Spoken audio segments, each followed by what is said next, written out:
Vicky Montenegro, legisladora porteña de Unión por la Patria, militante por los derechos humanos, hija de Hilda Ramona Argentina Torres y Roque Orlando Montenegro, secuestrados y desaparecidos durante la última dictadura cívico-militar. Vicky, un placer que estés acá, muchas gracias por venir. Bienvenida. Gracias por invitarme. Bueno, ¿cómo estás? ¿Cómo te tratan estos días tan movidos, tan sensibles, movilizantes? Hoy tuvimos esta noticia tremenda del ataque a un integrante de Hijos, una situación de amedrentamiento, de disciplinamiento, de abuso sexual, amenazas, encima con una firma en la pared con las siglas de Viva la Libertad Carajo. ¿Cómo leíste esa situación? Bueno, mira, y estamos creo que como todos, ¿no? Esperando encontrarnos el domingo en la plaza, este 24 de marzo.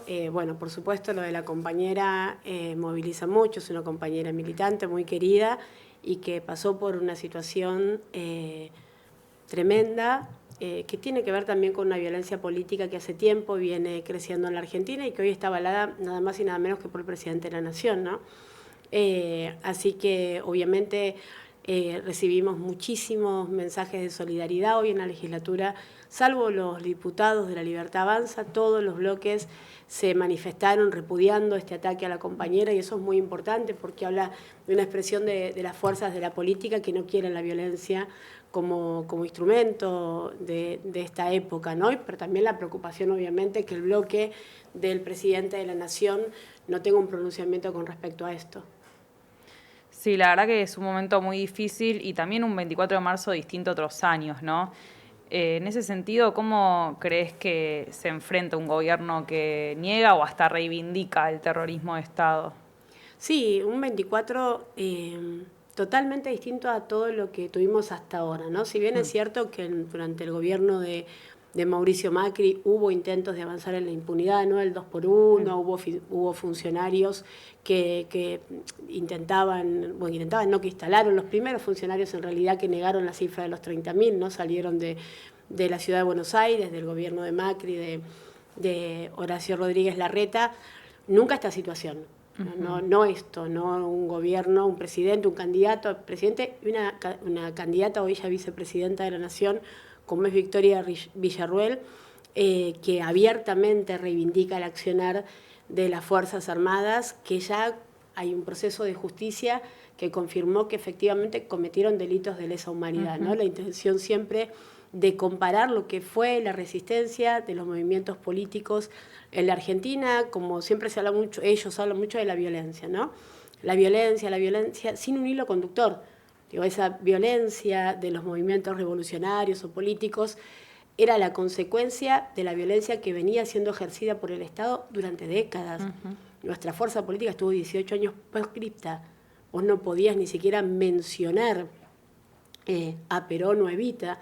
Entonces, piensan en una generación a la que hoy, desde la distancia, le exigen un respeto por la democracia, y es una generación que no vivió nunca en democracia. La generación de mis padres no conocía la democracia. Conocía la resistencia y la lucha contra gobiernos autoritarios. Entonces hay una desconexión en la historia, ¿no? Y la intención que siempre tuvo la derecha, a la que representan Milei y Villarruel, que es escribir la historia, que ellos escriban la historia y borrar todo lo que nosotros pudimos construir en estos años. Tremendo. Sí, estamos todas... Sí. No, y aparte pienso en lo específico que me parece como importante, es algo que venimos conversando, bueno, muchos compañeros y compañeras, pero nosotras con las chicas hace varias semanas venimos como conversando en este plan de cómo se reactualiza la memoria, ¿no? Cómo se hace para que las generaciones que quizás... Yo soy camada, yo nací en el 92. Entonces, crecí, claro, mi adolescencia fue durante los gobiernos kirchneristas, donde la política de memoria, verdad y justicia, la política del nunca más, estaba muy presente, donde vimos bajar los cuadros, un montón de gestos que nos hicieron parte de una historia y entender la importancia de esa historia y de esos gestos. Pienso en los pibes y las pibas que tienen 16, 17, 20 años incluso, que sus últimos años no estuvieron enmarcados en esas políticas y que desde lo que tiene que ver con la base más económica, social, también vienen en un desgaste grande. Entonces, ¿cómo hacer para volverlos a encantar de alguna manera o a sensibilizar de que cuando hablamos de crímenes de lesa humanidad hablamos de robos de bebé, de tirar personas desde un avión, de secuestro y tortura sistemático, de violencia sexual. Digo, no estamos hablando de algo menor, y es como que a mí es una pregunta que todo el tiempo se me parece y que un poco me obsesiona, decir, ¿cómo se hace? Creo que eso nos lo preguntamos todos todo el tiempo y lo tenemos que construir juntos, ¿no? Porque también nos pasa eso, vos tenés la edad de mi hijo. Yo fui mamá muy joven y sin embargo, digamos, mi generación y la tuya y después la del más chiquito, digo, fue cambiando, y ni hablar las generaciones actuales, ¿no? En cuanto a la forma de aprender, a la forma de informarse y a la inmediatez que necesitan las nuevas generaciones, ¿no? Entonces, a mí la experiencia que uno tiene es cuando vos vas a una escuela y hablas con los chicos, las chicas, y les contás que sos una nieta recuperada por las abuelas. Y cuando vos les preguntás, bueno, ¿cómo aparecen los nietos? Y muchos no tienen idea, o quizás el análisis de sangre es como lo más común del mundo. Pero cuando empezás a repreguntar, y bueno, ¿ustedes se imaginan que el Estado los persiga? ¿Ustedes se imaginan no tener dónde hacer una denuncia? O ayer fui a un jardín de infantes, que los chicos son, el jardín es como la pregunta que más te pega en el medio del pecho, te viene en un jardín de infantes porque no tienen filtro. No, claro. Y claro, y saco el teléfono celular, les empiezo a hablar, como le puedes hablar a un niño, ¿no? A mi nieto. Saco el teléfono celular y les digo, bueno, cuando yo era chiquita, esto no existía. No, claro, ya pensar un mundo sin celular, para ellos es algo que pasó hace 150.000 millones de años. Entonces, ¿cómo se hace para esta historia de resistencias, de las madres principalmente y las abuelas, ¿no? Que son las que en realidad cambiaron la historia? Después vino Alfonsín con el juicio a las juntas y el banco genético, ¿no? También. Bueno, después la impunidad y después Néstor, por primera vez, a reafirmar y hacer ese pedido de las madres y abuelas, de hacer de ese pedido una política de Estado, que construyó una base de una Argentina que tenía que, literalmente, lo decimos siempre, parirse a sí misma de nuevo. El domingo se cumplen 20 años del día que Néstor bajó el cuadro de Videla y pidió perdón en la ESMA. Y la verdad es que en esa época, o sea, eras muy chica, pero no, el pueblo argentino no pedía que eso sucediera. No era una urgencia de la Argentina recuperar la ESMA. No, pero Néstor, como era parte de esa generación, entendió que si la Argentina tenía que nacerse de nuevo, era fundamental que la base de esa Argentina se hiciera cargo de su historia, básicamente para no repetirla. Entonces queda la memoria, la verdad y la justicia, el fin de la impunidad, la apertura de los juicios, la recuperación de los espacios de memoria, la política de Estado, de los programas de jóvenes sin memoria, y a partir de eso, la posibilidad de entender los derechos humanos desde un sentido mucho más amplio, ¿no? La ley de protección integral a las mujeres, lo decimos siempre, yo en ese momento trabajaba en el Consejo, ministerio, en una época, el viejo Consejo de las Mujeres, y el Ni Una Menos surge porque previamente nuestra sociedad se había allanado, digamos, habíamos allanado un camino que permitía que tuviéramos conciencia de que eso que era totalmente natural, hasta ese tiempo tenía que terminarse. Porque los crímenes, cuando yo era chiquita, los crímenes pasionales, entonces era pasional, el tipo explotó de amor y la mató. Bueno, todo eso, de la política de género, de políticas sociales, políticas de infancia, políticas de diversidad, digo, la ley de matrimonio igualitario e identidad de género, ¿cómo la podíamos discutir como sociedad con los genocidas sueltos? Entonces, nosotros fuimos allanando ese camino para reconstruir la Argentina. Ahora, mientras nosotros llevábamos adelante ese camino que lo ves en la transformación, iba surgiendo otras formas de construir comunidad, por mucho que nos duela para nosotros, digo, y lo que entendemos como comunidad, de un sector, sobre todo muy jóvenes, donde se iban instalando los discursos de odio.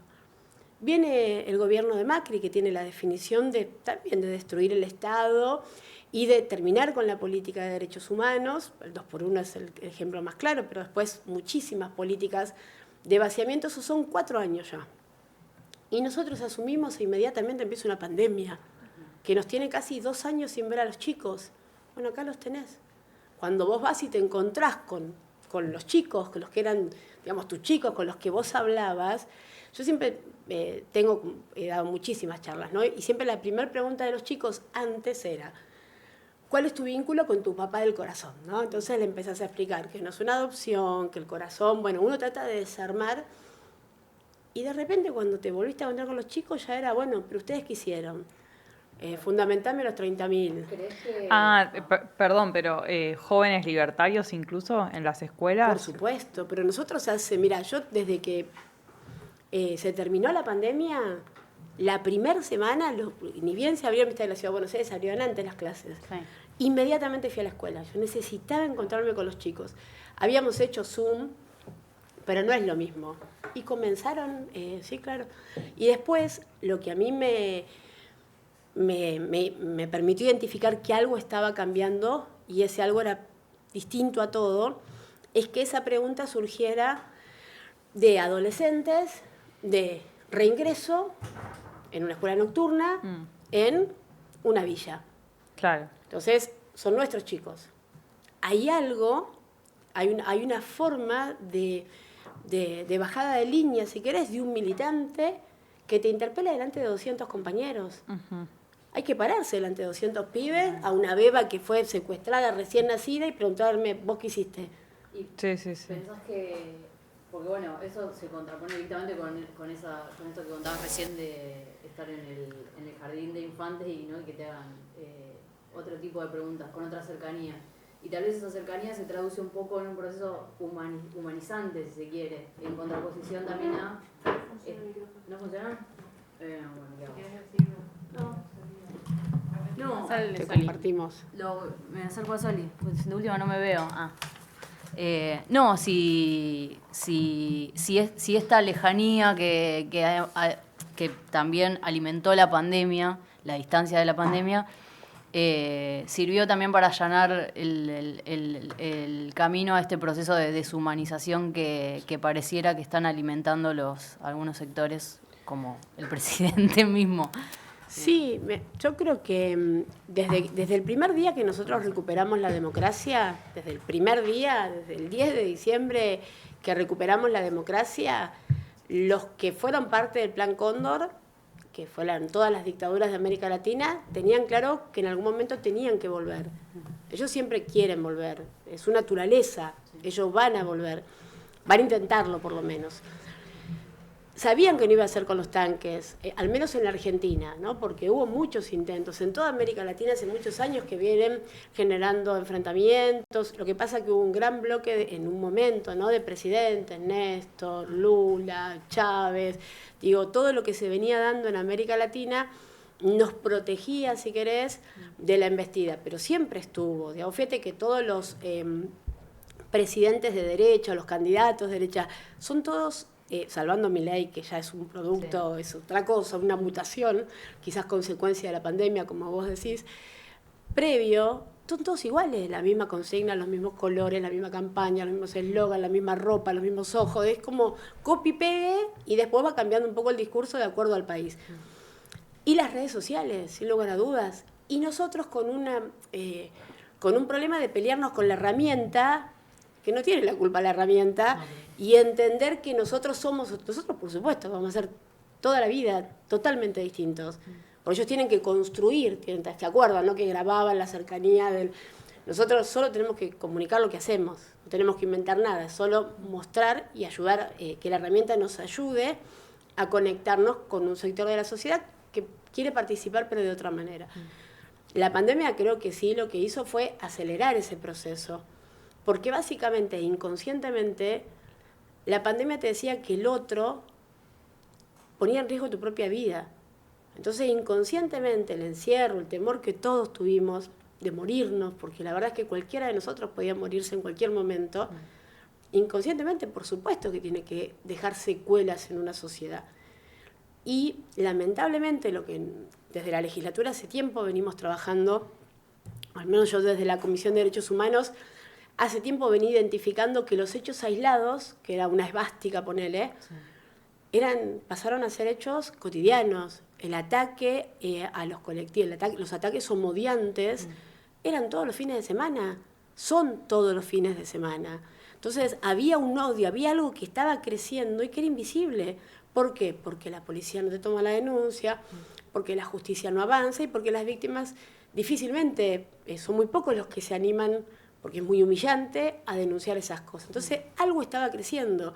Cuando empezamos a interiorizarnos y llamamos a los que saben, no sé, a la agencia Telam, por ejemplo, que quieren cerrar, a la Defensoría del Público y a los especialistas, nos vienen con los algoritmos que nos explican que si vos querés pertenecer, tenés que odiar.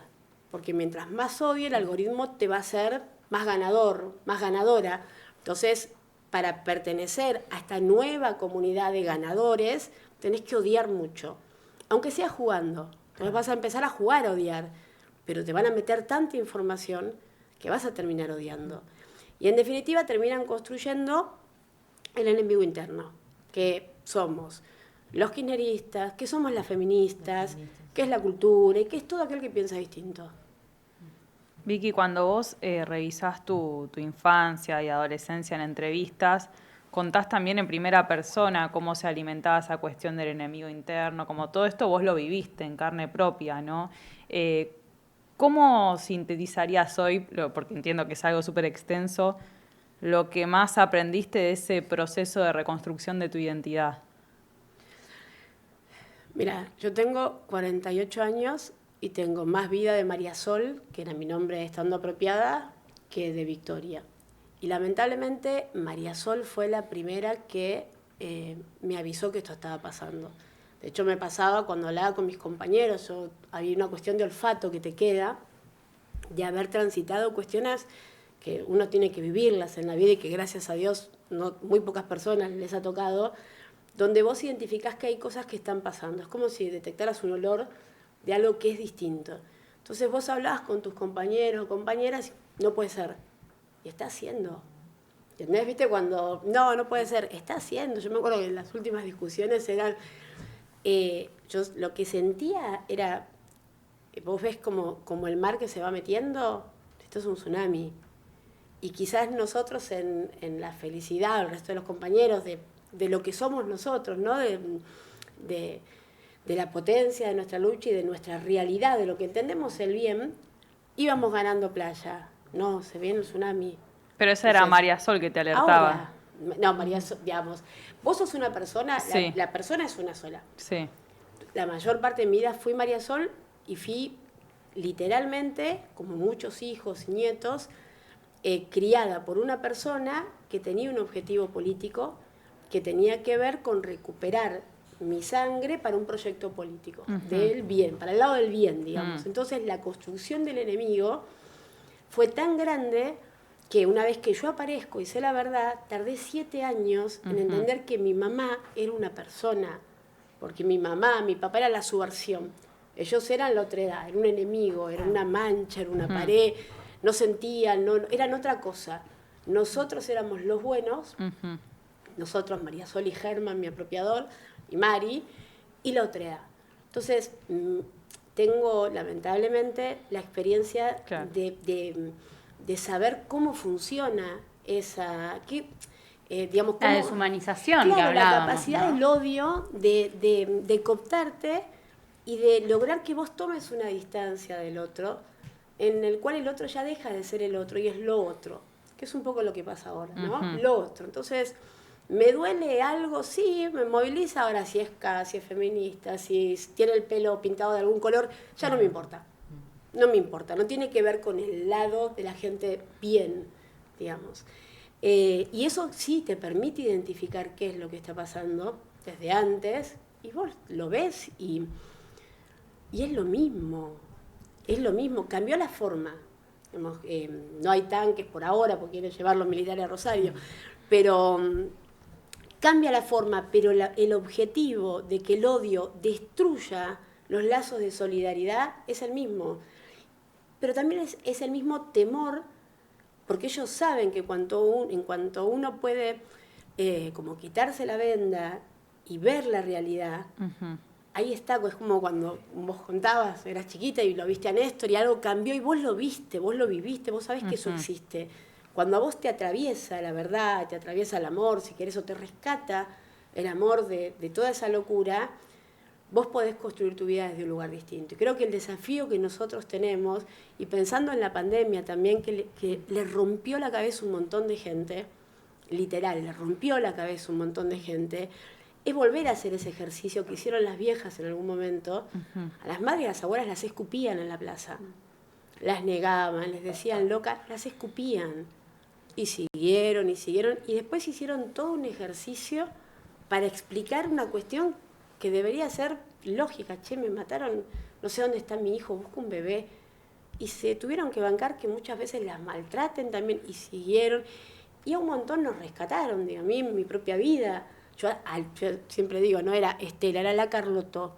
Y la odiaba con la vida. La veía en la tele y solo puteaba la tele porque la odiaba. Bueno, pero tiene mucha potencia eso que vos contás de... no siempre... A ver, quien siempre pensó igual está muy bien, ¿no? Pero quien puede ver que no está en lo cierto o que hay otro mundo por fuera de lo que le contaron, tiene mucha potencia después contar eso y transmitirlo a otras personas para que vean que uno puede estar equivocado también cuando piensa lo que piensa, ¿no? Sobre todo, la verdad que, no sé, a mí me pasó, tal vez acá en algún punto también, de mi infancia también padres que muy de derecha, que pensaban nada. Gorilas, básicamente. Sí, bueno, gorilas, no se llamaban así, pero sí. En la escuela lo mismo, pocos profesores que se animaban a contar alguna cosita. Y entonces, claro, cuando llegué a la facultad era un bicho raro porque yo pensaba lo que me habían dicho. Y ahí chocarse, claro, con una realidad diferente, pero es esto que vos contás, ¿no? El encuentro con el resto, el empezar a construir tu identidad desde otros espacios.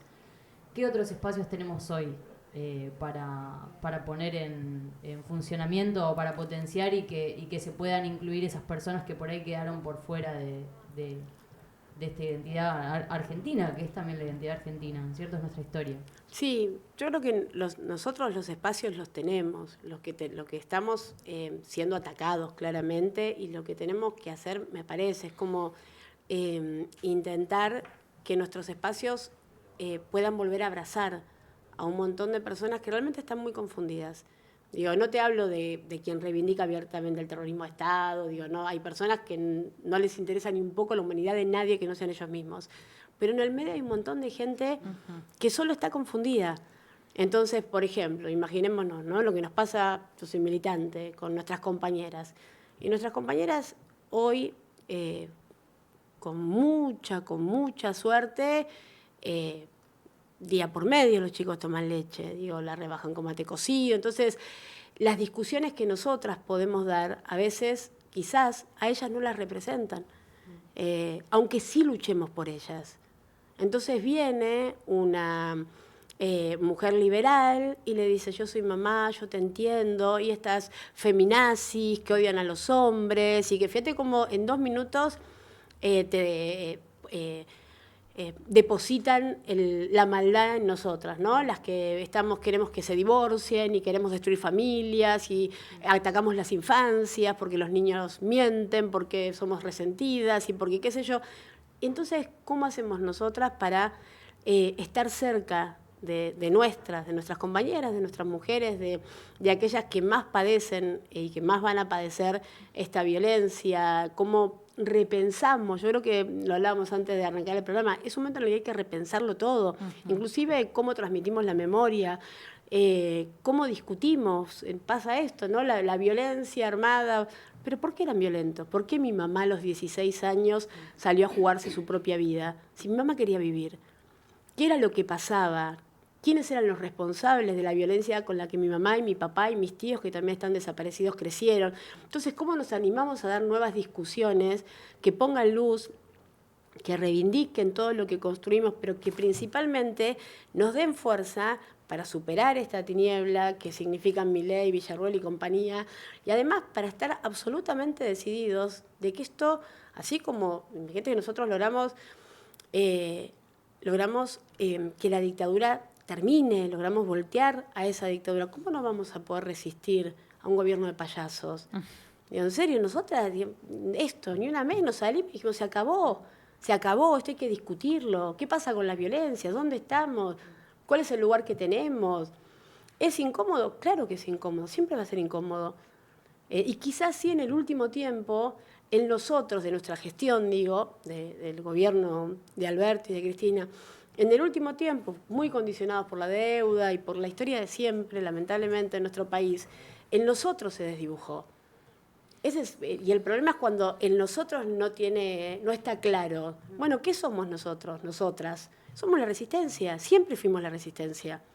En algún momento tuvimos la suerte de conducir los destinos de Argentina y transformamos infinidad de vidas, de política de Estado, digo, cambiamos, hicimos cosas muy buenas. ¿Faltó? Sí, claro que falta, siempre falta. Esta vez lo que hay que aprender es que no hay lugar para, hoy lo hablábamos en la sesión, no hay lugar para ser tibio. No hay lugar para ser tibio, sí, pero no, pero sí, no, ¿entendés? O estás del lado de los derechos, o estás del lado de los que atacan los derechos. Bueno, ¿cómo los defendemos? ¿Cómo nuestros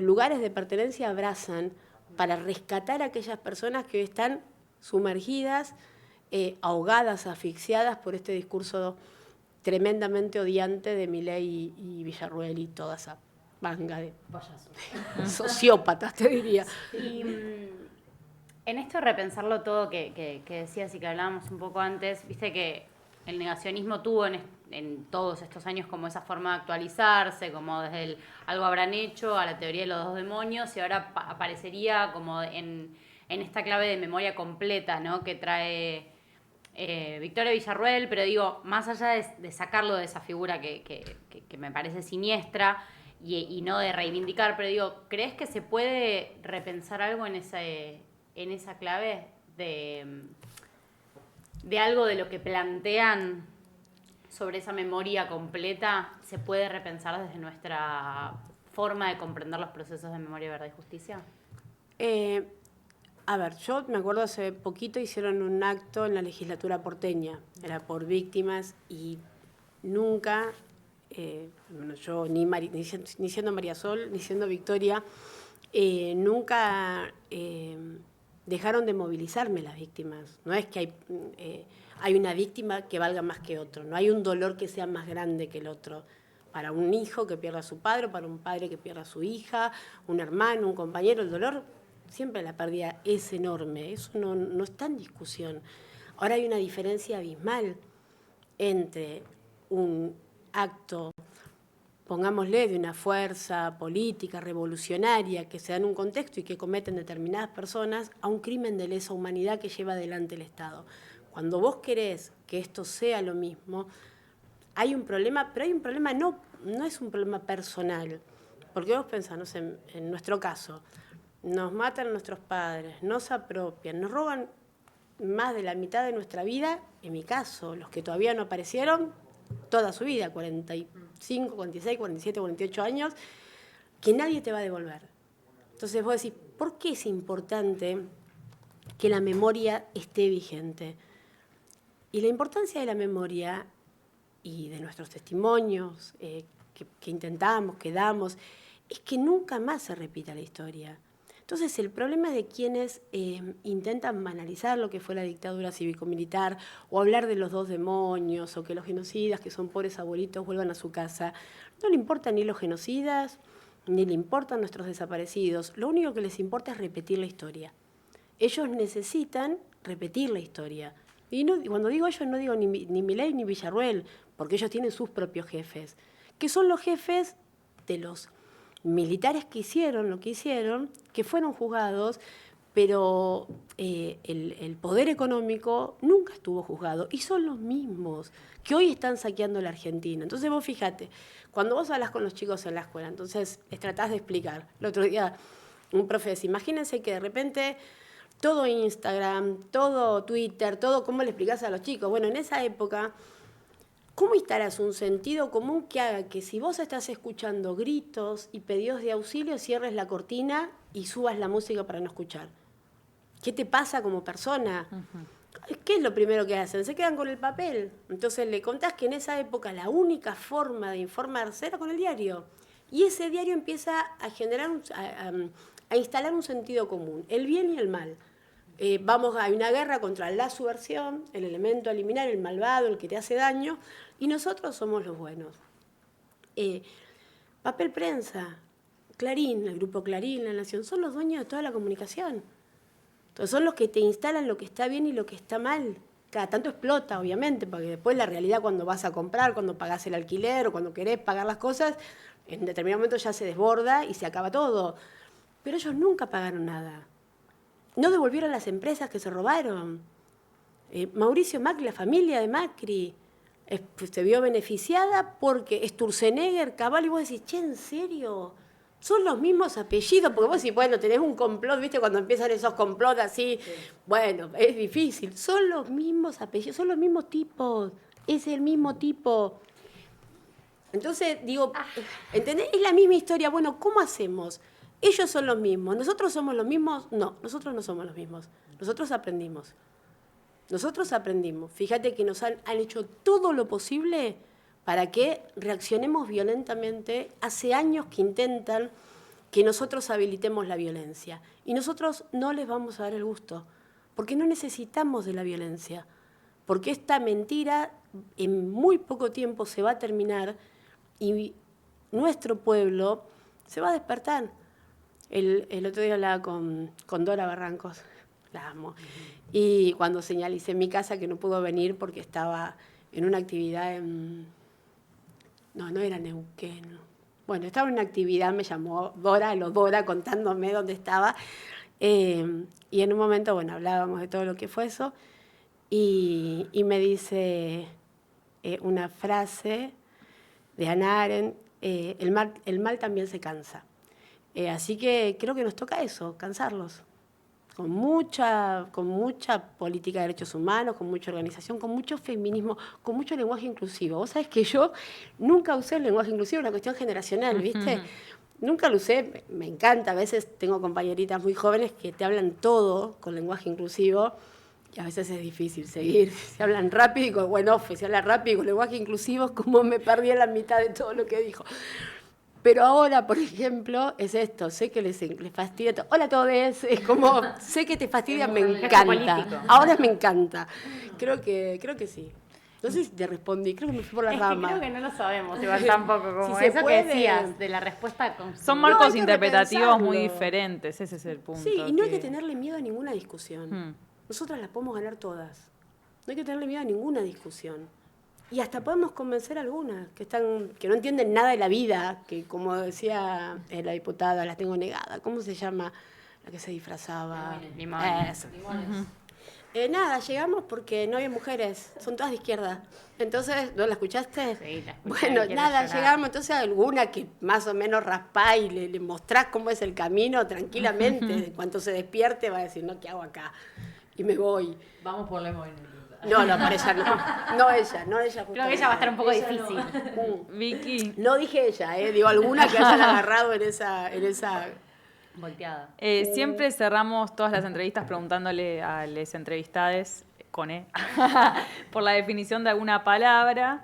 No vamos a ser muy originales, creemos que hay que fortalecer ciertas palabras más que nunca en este momento, así que te queremos preguntar qué es la memoria para vos. ¿Qué es la memoria? Y para mí la memoria es todo. La memoria hoy es el anticuerpo de nuestro pueblo. Muchas gracias, Victoria Montenegro, en Sustancia X. Aplausos para ella.